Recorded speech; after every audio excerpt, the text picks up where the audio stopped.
નમસ્કાર, આપ જોઈ રહ્યા છો વડોદરા લાઈવ 24/7. હવે જોઈએ અગત્યના સમાચાર.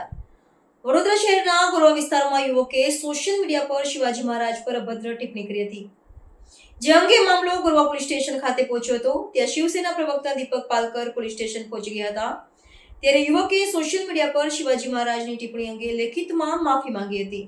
છત્રપતિ શિવાજી મહારાજ વિશે અભદ્ર ભાષાનો પ્રયોગ કરનાર સામે કાયદેસરની કાર્યવાહી કરવા બાબતે જે ગુજરાત સાથે જણાવવાનું કે ઇન્સ્ટાગ્રામમાં છત્રપતિ શિવાજી મહારાજના ગડ્ડિલાનો એક વાયરલ વિડીયો થયો છે, જેમાં અમુક અસામાજિક તત્વો ત્યાં દારૂ પી રહ્યા હતા. ત્યાંના સ્થાનિક દ્વારા એમને ઠપકો આપવામાં આવ્યો, તેમજ દારૂની બોટલો તોડવામાં આવી. આ વિડીયોમાં બધાની કમેન્ટ આવવા લાગી, જેમાં વડોદરાના સુભાનપુરા પટેલ ફળિયામાં રહેતા પ્રીત પટેલ નામના યુવક દ્વારા શ્રી છત્રપતિ શિવાજી મહારાજ વિશે અભદ્ર ભાષા વાપરી તેમજ ખરાબ ગાળો અમારા દેવત શ્રી છત્રપતિ શિવાજી મહારાજ વિશે લખાણ કરેલ છે, જે અમે બિલકુલ સહન નહીં કરીએ. આપેલ આવેદનની કોપી સાથે તમામ મેસેજ એનો એડ્રેસ તથા એનો ફોટો ઝેરોક્ષ સાથે જોડેલ છે. આપશ્રીને વિનંતી કે તાત્કાલિક ધોરણે આવા વ્યક્તિ સામે કડકમાં કડક કાર્યવાહી કરવામાં આવે.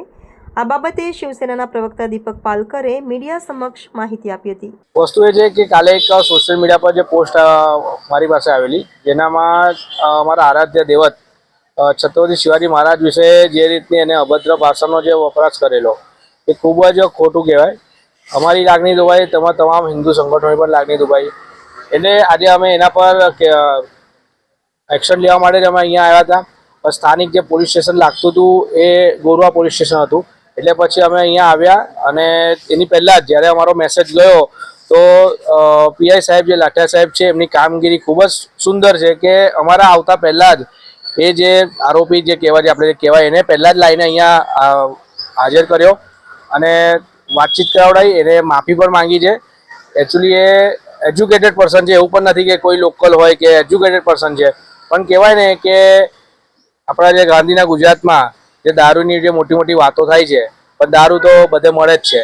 તો દારૂના નશામાં એને આ રીતની જે ભાષાનો કર્યું છે, ટિપ્પણી કરી હતી. એને છત્રપતિ શિવાજી મહારાજને એક ગાળ જે બોલાને એવી ગાળ શબ્દ વાપરેલો. આજે એને માફી પણ માંગી છે. એને એક વિડીયો પણ એને જાતે બનાવ્યો છે અને એને કીધું છે કે આવી રીતે પછી આવી ભૂલ મારાથી નહીં થાય. અને તમારા માધ્યમથી હું વડોદરાના તમામ યુવા જે છોકરાઓ છે એમને હું કહેવા માગું છું કે છત્રપતિ શિવાજી મહારાજ એ આપણા આરાધ્ય દેવત છે. આજે એમને જે કામગીરી કરી જે હતા ત્યારે આપણે અહીંયા છે આજે. તો કોઈ પણ હવે પછી કોઈ પણ આ બહુ દેવાની પહેલાં પણ એક આ રીતના થયેલું, ત્યારે પણ અમે પોલીસના શરણે ગયા હતા અને પોલીસને કામગીરીથી અમે ત્યારે બી સંતુષ્ટ હતા, અત્યારે બી સંતુષ્ટ છે. પણ હવે પછી આ વસ્તુ નહીં ચલાવવામાં આવે.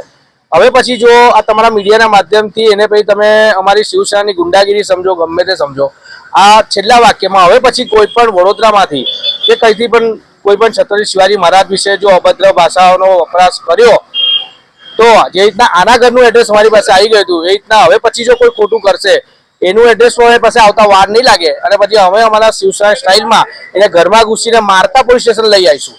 પછી બધી જવાબદારી જે તે પોસ્ટ કરનારની હશે. આ પહેલું અને આ છેલ્લી વાર હું આ તમને કહી દઉં છું. હવે પછી વડોદરા શિવસેના પોલીસ સ્ટેશને નહીં આવે. સમાધાન થઈ ગયું છે. સમાધાન એટલે કે એને માફી માંગી છે અને એક એજ્યુકેટેડ છે. કારણ એને ભણતરમાં કોઈ જાતનો ને છેલ્લે આપણો હિન્દુ છોકરો છે એ જોતા એને આજે આપણે માફ કર્યો છે. બાકી પણ હવે પછી તમને કીધું એ પ્રમાણે આગળ જો હવે પછી કોઈ પણ વડોદરામાં પછી હિન્દુ છોકરો પણ હશે ને, હવે પછી અમે નહીં ચાલે. કારણ કે એને પોતાની ગરીમાં એને ખબર હોય છે કે છત્રપતિ શિવાજી મહારાજ એ કોણ હતા. હવે પછી જો ભૂલ કરશે તો વડોદરા શિવસેના જે શિવસેના સ્ટાઇલ છે, હવે પોલીસ સ્ટેશન અમે નહીં આવીએ. આ છેલ્લી ને પહેલી વાર અમે આવ્યા છે. હવે પછી જે પણ આરોપ, જે પણ માણસ આવી ખોટી જે કરશે ભાષા મહારાજ વિશે, એને ઘરમાંથી કાઢીને અમે મારીશું. મારું નામ પ્રીત પટેલ છે. આજથી 15-20 દિવસ પહેલાં મારાથી શિવસેના સમાજ અને સ્વરાલી સમાજને લાગણી દુભાઈ એવા કોમેન્ટ મારાથી એક પોસ્ટ પર થઈ ગઈ હતી.